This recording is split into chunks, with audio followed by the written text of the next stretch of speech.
Hi, this is Sarah G at PCC, here to show you how to take a chart note protocol you already like for in-person visits and make it useful for telemedicine.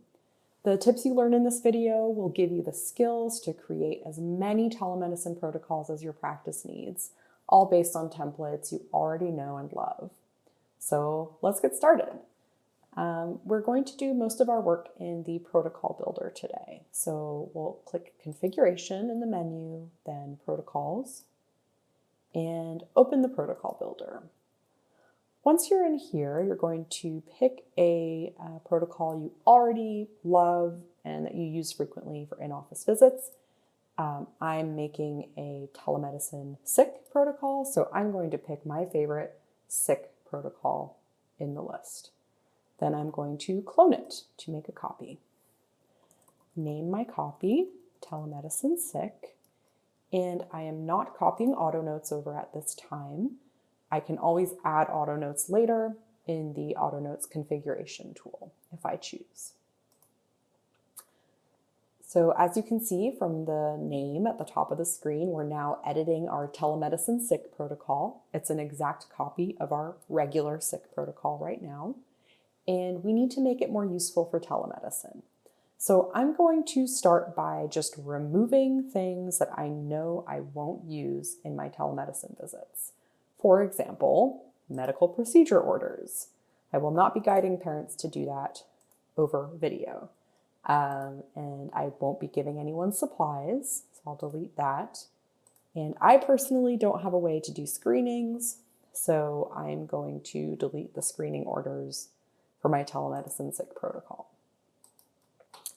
You'll be left with some other things in here, and they will be set up for your in-office sick visits.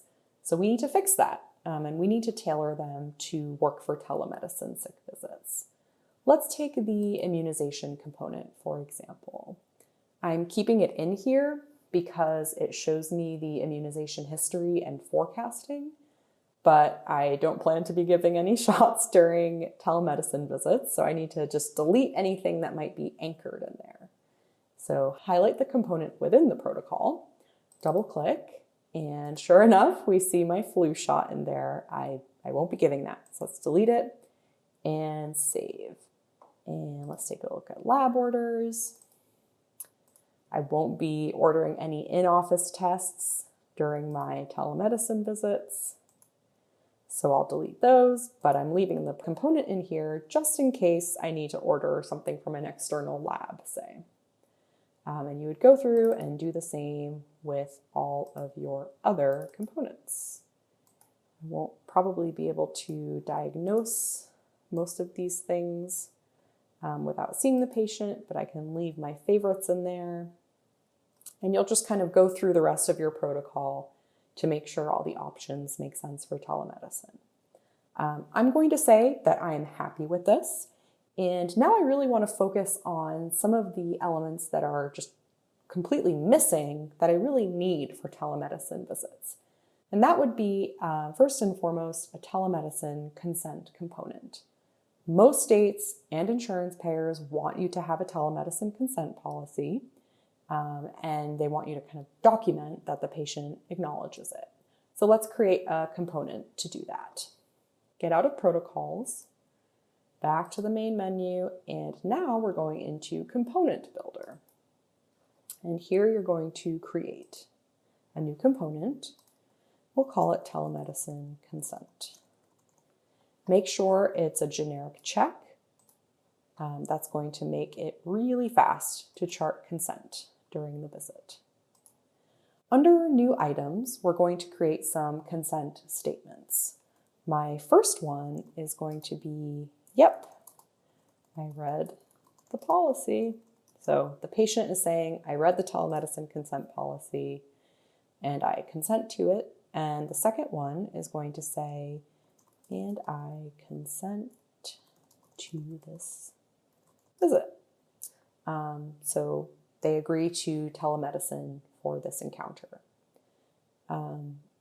We're going to save this component, and these are going to become checkboxes in the final protocol.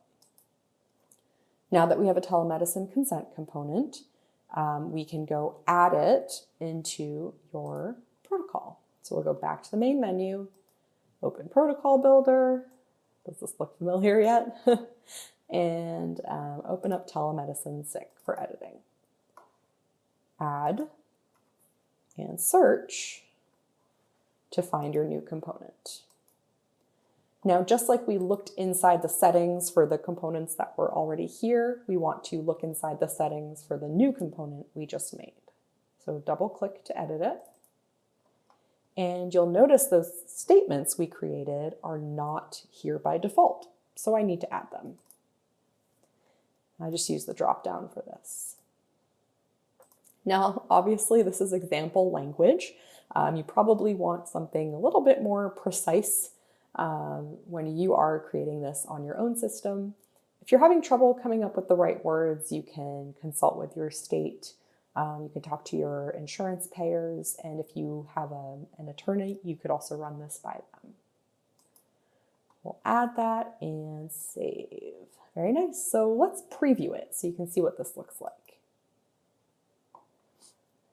There's our telemedicine consent component, and you can see that these checkboxes are already displaying. No need to go in and start typing in that blank add item box to find them.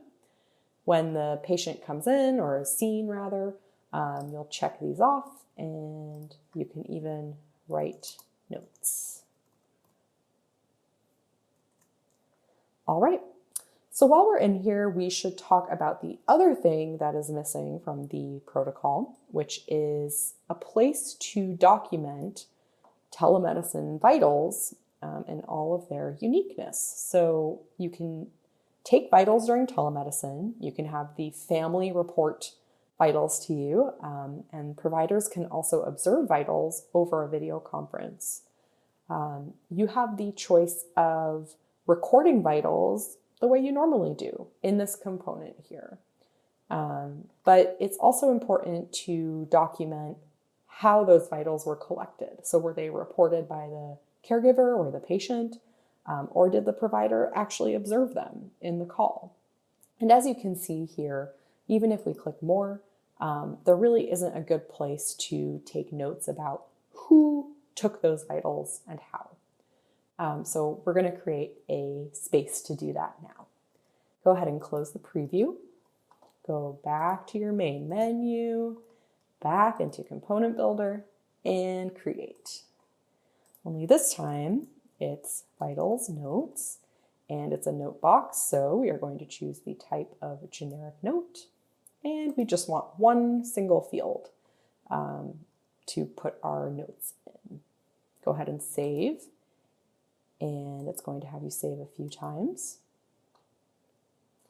Now back to your protocol to actually add it in. All right, let's add it in. Again, you can just search for the name of it, and there we go. Now it dropped it right at the top here. I don't want it there. I want it under my other vitals component. So I'm going to click that little domino and drag it right down to the place where I want it. Now let's preview that. All right, so here we go. So now not only do you have your regular vitals component, but also you have a place to take notes. So for example, you could take a note about the temperature, and you could say oral temp reported by mom. Now this measurement is going to show up in your flow sheets. If you don't feel like this is accurate enough to include in longitudinal views of your patient's health, then just skip it and record the actual measurement in the notes box itself. That way you capture it in the chart, but it is going to stay out of your more, let's say, scientifically verifiable measurements that you take in your office with your own instruments. So I'm happy with this. I think this protocol looks really great. Now I just want to make sure that it is actually going to show up when I see telemedicine sick patients. So I'm going to go ahead and close my preview and actually map this protocol to the telemedicine sick visit reason. And you do that in the protocol map tool. So we're going to find telemedicine sick in this visit reason column. It's in the T's, so it's all the way down here. And edit. And now we can link the visit reason, which is used for scheduling, to the chart note protocol that we just created. Very nice. All right, so we're done, but I want to show you what this looks like because we've done all this work, so we might as well test it out. In order for the changes to take place, we need to sign out and sign back in.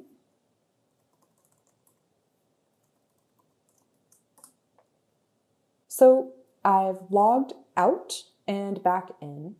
I've committed my changes to the protocol, and I want to make sure that my mapping is working.